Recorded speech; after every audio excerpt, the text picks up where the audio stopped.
Hi guys! So for today's video ay ituturo ko nga sa inyo kung paano mag-update ng tax info. Napaka-useful nito kaya panoorin nyo to para maayos na at ma-update ang inyong tax info. Let's go! Sana makatulong! So, ayan, punta lang po tayo dito sa may Chrome or dun sa browser nyo po. Click lang natin yon. So, dito, itatype natin yung Creator Studio Facebook Business Manager. So, dahil nakatype na ako, i-click na lang natin yan. At dito sa may baba, may makikita kayo na Login and Access Meta Business Site and Business Manager. So, ayun, i-click lang ulit natin yon.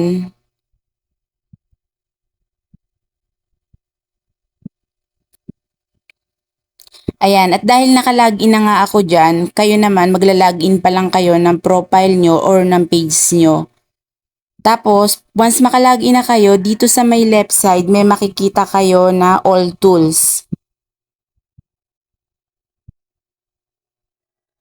Yun, click lang natin yung all tools and then dito sa right side, may makikita kayo na monetization.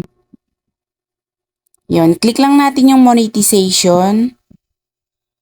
Tapos, ayan.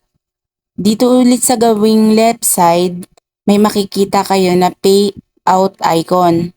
So, i-click lang ulit natin yan.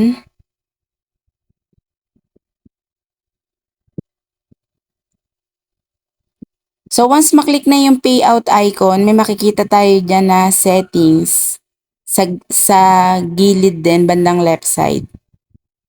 Ayan. Yung sa may settings na sa may left side, i-click lang po natin dyan. At dyan na nga tayo mag-a-update. So, dito nyo na i-update yung lahat-lahat na hindi nyo pa na-update. So, dyan nyo na makikita, dyan na kayo mag-e-enter ng tamang TIN. Dyan na rin makikita yung submit. So, once ma-update nyo na, pwede na yon. Sana nakatulong. Thank you for watching. Yan lang.